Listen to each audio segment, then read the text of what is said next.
साथियों, जय भीम, नमो बुद्धाय, जय संविधान, जय जवाहर। आज यहाँ पे अ, पूर्णिमा सोसाइटी में धम्म परिवर्तन यानी बौद्ध धम्म अंगीकार का कार्यक्रम हो रहा है। यहाँ गुजरात के राजकोट डिस्ट्रिक्ट से अलग अलग शहर, अलग अलग गांव से कई सारे उपासक उपासिका और दीक्षार्थी आए हैं। तो आप सभी इस पूरा कार्यक्रम को होश होश से निहालें। और यहाँ जो बाबा साहब ने जो मार्ग दिया कि हम SC ST OBC हिंदू नहीं है, हम इस देश के मूल निवासी हैं, हम बौद्ध हैं। जो 1956 में बाबा साहब ने बौद्ध धम्म अंगीकार किया नागपुर में, तब से सिला चालू है, ये रास्ता बन गया है। इस रास्ते में ज़्यादातर ऐसे समाज के लोग ज़्यादा इस रास्ते पे जा रहे हैं। भारत में रहने वाले सभी ऐसे समाज की आंखें खुल गई है कि ब्राह्मणवादी व्यवस्था जो है, हिंदू धर्म है, ये पाखंडों और लोक परलोक, ईश्वर और स्वर्ग नरक के लालच में SC ST और OBC का शोषण करता आया है। भारत में जितने भी मंदिर आपको दिखते हैं कि सब के सब मंदिर ये ब्राह्मणों का नहीं है, ये हिंदू धर्म का नहीं है, ये वैदिक धर्म का नहीं है। ये सब धर्म बौद्ध मंदिर है जिसके ऊपर इन ब्राह्मणों ने कब्जा किया है। तो इस कार्यक्रम ये दिखाता है तकरीबन 150 लोग के आसपास लोगों ने दीक्षा लिए। सबको पता चल गया है कि हिंदू धर्म हमारा धर्म नहीं है, हिंदू नाम का कोई धर्म नहीं है। हिंदू नाम की एक सामाजिक व्यवस्था है, ब्राह्मण क्षत्रिय वैश्य और शूद्र ऐसी व्यवस्था है। इसीलिए अभी राजकोट शहर, गुजरात का राजकोट शहर में सभी लोगों को ऐसे ऐसे पता चल रहा है कि बुद्धिज्म हमारा धर्म है। और धर्म यानी मार्ग, जो मार्ग है, सच्चा बुद्ध ने जो मार्ग दिखाया, उस मार्ग पे हमें जाना है। तो यहाँ पंते पथिक जी जो सुरेंद्रनगर से है, वो कई सारे उपासक उपासिकाओं और स्त्री पुरुष को दीक्षा देंगे। तो ये कार्यक्रम में इतना सुंदर सुव्यवस्थित बनाया है। इसमें इनके सभी कार्यकर्ताओं ने बहुत बड़ा रोल अदा किया है। कई महीनों से, तकरीबन 3-4 महीनों से मेहनत कर रहे थे। तो ये पूरी टीम को मैं खूब खूब बधाई देता हूँ। ये पूरा कार्यक्रम भारतीय बौद्ध महासभा और समता सैनिक दल के अंडर में हुआ है। जो भारतीय बौद्ध महासभा बाबा साहब की बनाई हुई एक मातृ संस्था है, और समता सैनिक दल 1924 में बाबा साहब ने उसकी स्थापना की थी। कि जो समता सैनिक दल ने, जब तक बाबा साहब जिंदा रहे तब तक समता सैनिक दल ने बाबा साहब का प्रोटेक्शन किया था। तो दोस्तों, ये कार्यक्रम में ज़्यादा जो गांव के लोग ज़्यादा है, अलग अलग गांव तालुके से लोग ज़्यादा आए हैं। तो सवाल ये उठता है कि जो लोगों की आंख खुल गई, वो लोग बहुत धम्म अंगीकार कर रहे हैं, मगर अभी भी जो लोग हमारे समाज में अभी भी लोग जो सोए हुए हैं, ओबीसी लोग के, ओबीसी समाज में भी लोग जाग उठे हैं, ST समाज में भी लोग जाग उठे हैं और SC समाज में लोग जाग उठे हैं। मगर ऐसे ऐसे पूरा भारत बोधमय होके रहेगा। इन RSS वालों की, इन भाजपियों की, इन पाखंडियों की कोई भरमार अब नहीं चलने वाले।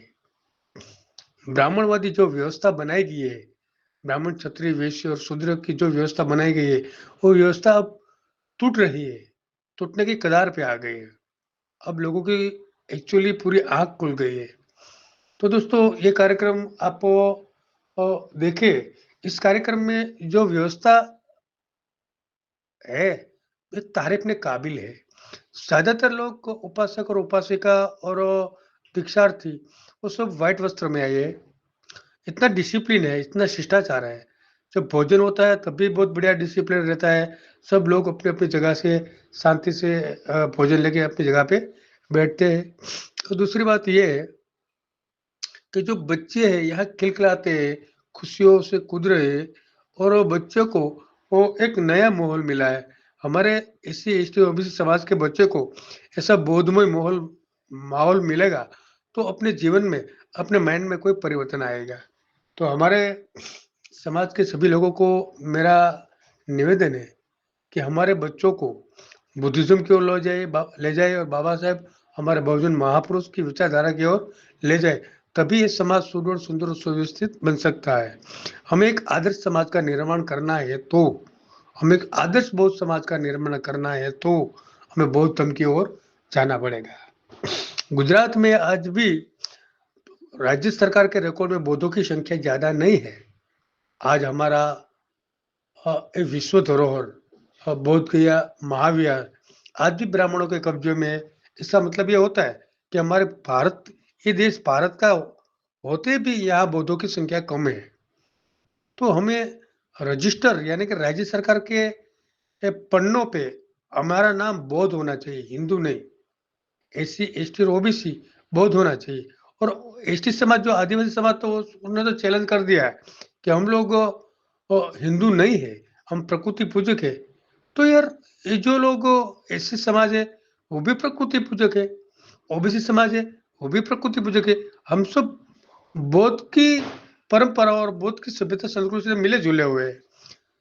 तो इस पूरे भारत में जब इंसान एक आदि मानव था, तो जो हमारे बुद्ध के पहले जो 27 बुद्ध आए, उसने सभ्यता संस्कृति सिखाई और तथागत गौतम बुद्ध आने के बाद हमें पूरा धम्म का मार्ग दिखाया, हमें कैसे जीवन जीना चाहिए, हमारी आचार संहिता क्या होनी चाहिए, हमारा जीवन शैली क्या होना चाहिए, हमें कैसे जीवन में आगे बढ़ना चाहिए। बौद्ध धर्म एक वैज्ञानिक धर्म है।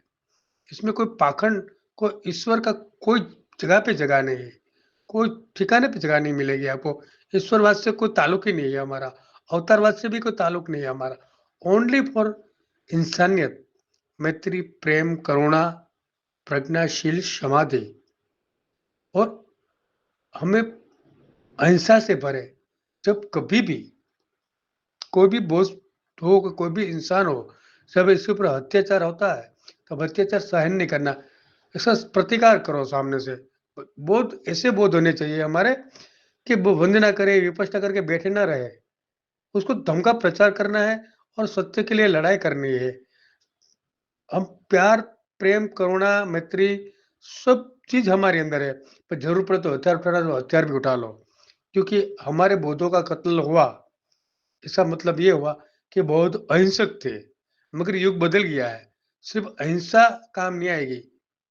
जरूर पड़े तो परिवार का, समाज का, पड़ोसियों का और हमारा रक्षण के लिए, हमें हथियार उठाने के लिए हमें कोई नहीं रोक सकते।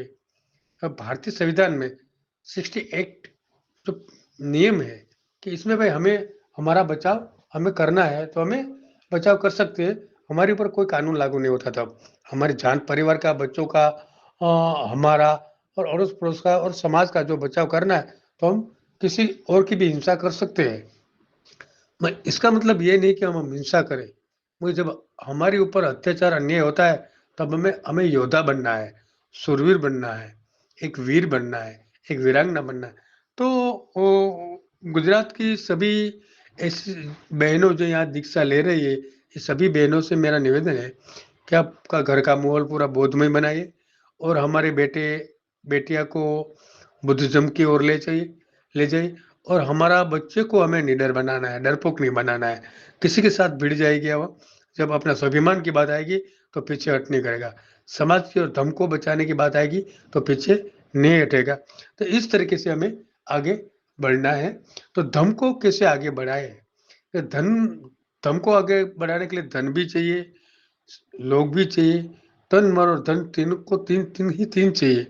तन भी चाहिए, मन भी चाहिए और धन भी चाहिए। तो जो हमारे समाज में सुखी संपन्न लोग हैं, वो लोग जो जिसके पास धन है, तो धर्म प्रचार के लिए धन का भी इस्तेमाल करें। जिन लोगों के पास अच्छा माइंड है, पढ़े लिखे लोग हैं, वो धर्म को कैसे आगे बढ़ाना है, इसकी सूझबूझ और मार्गदर्शन दे। और जो लोग बहुड़ी संख्या में हम लोग एकजुट संघ बन जाए और संघ के द्वारा हम भारत के कोने कोने पे बुद्धिज़्म का प्रचार-प्रसार करें। तो हर समाज में, हर जगह पे तन, मन और धन चाहिए। तो इस कार्यक्रम में अ, अलग-अलग गाँव, शहर से लोग आए। देखो यहाँ आप देखेंगे कि यहाँ तो बाबा साहेब और बुद्धिज़्म और हमारे महापुरुषों की तस्वीरें बिक रही है, कई सारी किताबें बिक रही है और लोग होश-होश से खरीद भी रहे हैं और लोगों को आगे कैसे बढ़ना है, इसके बारे में वो चर्चा भी कर रहे हैं। तो हमें आगे ये सोचना है कि हमें एक आदर्श बौद्ध समाज का निर्माण करना है। इस बौद्ध समाज के निर्माण के लिए हमें एकजुट होना है।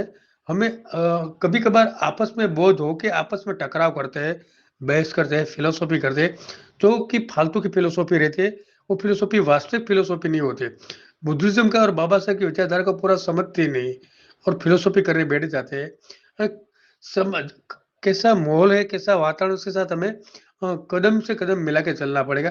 बुद्ध ने कहा है कि समय के साथ हमें दम में परिवर्तन लाना पड़ेगा। तो समय के साथ में बदलाव लाना लाना पड़ेगा। अच्छा, और दूसरी बात ये बात है, जो हमारा भिक्षुगण है, हमारा बौद्ध भिक्षु है, भिक्षुणी है, उनका कैसे सम्मान किया जाए और हमारे बौद्ध भिक्षु वाक़ई में हमारे बौद्ध भिक्षु हमारे भिक्षु हैं ना, आरएसएस में और भाजपा में से कोई पाखंडी लोग तो नहीं घुस गए, इसकी भी हमें चकासनी करनी है, इसकी भी परीक्षा लेनी चाहिए। तो जब भी कोई बौद्ध भिक्षु आए, उसको पहले पूछना, "आप 22 प्रतिज्ञा जानते हैं? आप ईश्वर में मानते हैं?" हाँ? ऐसी कई सारी परीक्षाएँ होती है, तो कभी भी कोई बहुत देखो आपके घर पे आए, तब आप उसको परीक्षा करो इसकी।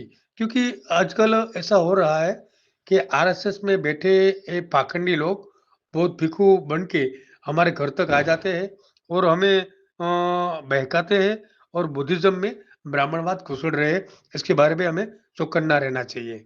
और दूसरा कि हमारे जो बेटियाँ पढ़ने जाती हैं, हमारे बच्चे पढ़ने जाते हैं, उसका प्रोटेक्शन कैसे रहे?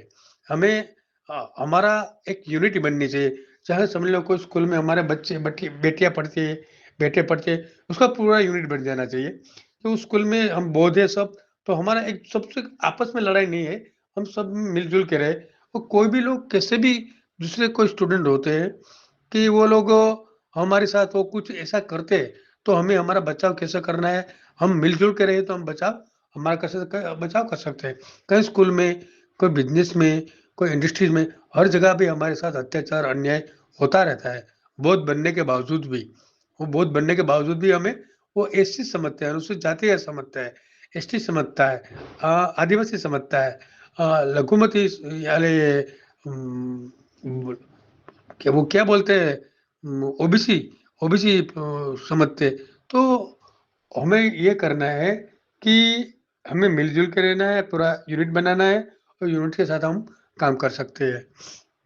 तो ये कार्यक्रम आप देख सकते हो कि इसमें बहुत लोग आए और ऐसी सुंदर जगह है ये। ये जगह पे खाने की व्यवस्था बड़ी सुंदर की गई है। यहाँ पे रहने की व्यवस्था, जो बाहर से मेहमान आए थे, उसको सोने की, रहने की यहाँ व्यवस्था की गई थी और अपने अनित्य बोध जिसका पूरा कार्यक्रम किया है, अनित्य बोध को की पूरी टीम को मैं बहुत सारी बधाई देना चाहता हूँ। मैं उसको अभिनंदन देना चाहता हूँ कि नित्य बोध ने बहुत बड़ी मेहनत की है और बहुत लोगों ने नित्य बोध को साथ भी दिया। चाहे निष्ठा, प्रामाणिकता और चारित्र रहेगा, वहाँ लोग साथ और सहकार देंगे। नित्य बोध जी का इतना सुंदर कार्यक्रम उसने ये आयोजन किया क्योंकि नित्य बोध एक निष्ठावान और प्रामाणिक आदमी है कि हर लोगों ने इसको सपोर्ट दिया है। छोटे से छोटे लोगों और बड़े से बड़े लोगों ने उसको सपोर्ट दिया है कि देखो जो निष्ठावान और प्रामाणिक आदमी रहेंगे ना, तो उसको सपोर्ट देने के लिए लोग आगे आते हैं।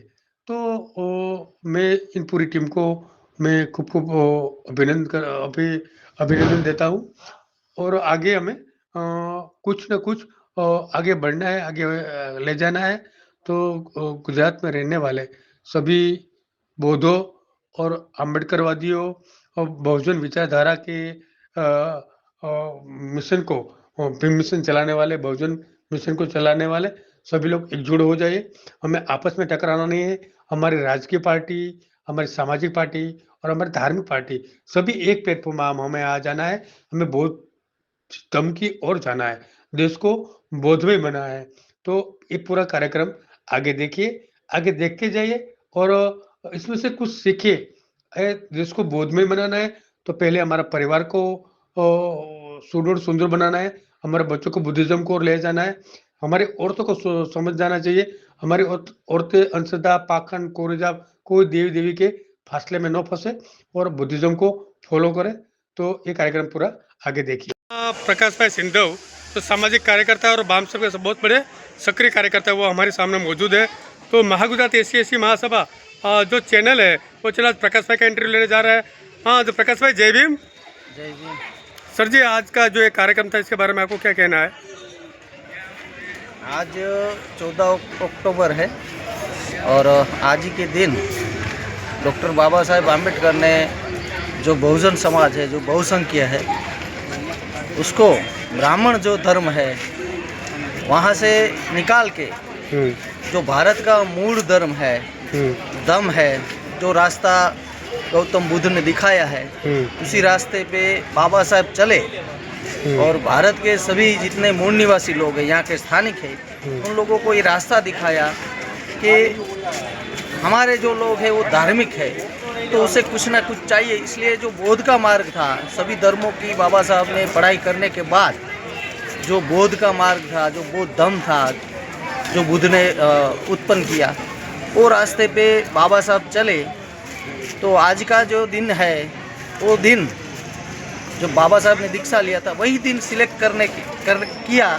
वो राजकोट में 25-30 परिवार ऐसे हैं, कुल मिला के 100-150 लोगों ने आज धम्म को अपनाया है और बुद्ध के मार्ग पे चलने के लिए ये लोग हमारे साथ, यानी हमारी फैमिली मेंबर बड़े हैं। तो आज ये धम्म दीक्षा का कार्यक्रम था, बहुत बढ़िया रहा। सुबह धम्म यात्रा निकली थी। प्रकाश भाई, तो मैं ये बोलता हूँ कि वामन मेश्राम, चंद्रशेखर आज़ाद, बहन मायावती, कई सारे बहुजन समाज के प्रति ताकतवर कदावर नेता है, तो वो लोग बौद्ध धर्म एक्सेप्ट जल्दी क्यों नहीं करते? वो लोगों का कभी रिजल्ट आया नहीं, इन लोगों ने बौद्ध धर्म एक्सेप्ट कर लिया, वो कब करेंगे? तो मैं ये मानता हूँ कि बहन मायावती, चंद्रशेखर आज़ाद और वामन मेश्राम जो शायद बौद्ध धर्म करोड़ों की संख्या में वो धर्म परिवर्तन करवा सकते हैं, तो आखिर तकलीफ कहाँ है? प्रकाश जी, आप इस पर प्रकाश डालें। देखिए, इसे देखा जाए तो हमारा जो मूल धर्म है वो बोधि है। हम लोग ऑलरेडी बोधिस्ट है ही, लेकिन हमारे जो लोग थे वो अभी जो ब्राह्मण परंपरा थी उसमें घुसपैठ करके घुस गए और ब्राह्मणों ने ये रास्ता दिखा दिया, इसलिए हमारे लोग गलत रास्ते पे चले गए थे। तो उनको सही रास्ते पे लाने के लिए काम जो हो रहा है किया जाना चाहिए। और आने वाले समय में मुझे लगता है कि ये बाबा साहब ने जब उनका लास्ट दिन था तब उन्होंने धम्म अपनाया, तो मेरे अंदाज से ये लोगों का भी शायद ऐसा हो सकता है, लेकिन ये करना चाहिए ताकि बौद्धों की संख्या बढ़े और बौद्धों के जो अधिकार है जो उनको मिलने चाहिए वो भी संख्या के हिसाब से ज़्यादा मिले। इसके लिए इन लोगों को भी ये काम करना चाहिए। जी जी। तो भारतीय बौद्ध महासभा जो बाबा साहब ने जिसकी स्थापना की और समता सैनिक दल उसका भी बाबा साहब ने स्थापना की, बराबर। तो आज का जो ये कार्यक्रम था भारतीय बौद्ध महासभा और समता सैनिक दल के अंडर में पूरा कार्यक्रम था। तो खूब शुक्रिया, थैंक यू वेरी मच प्रकाश भाई।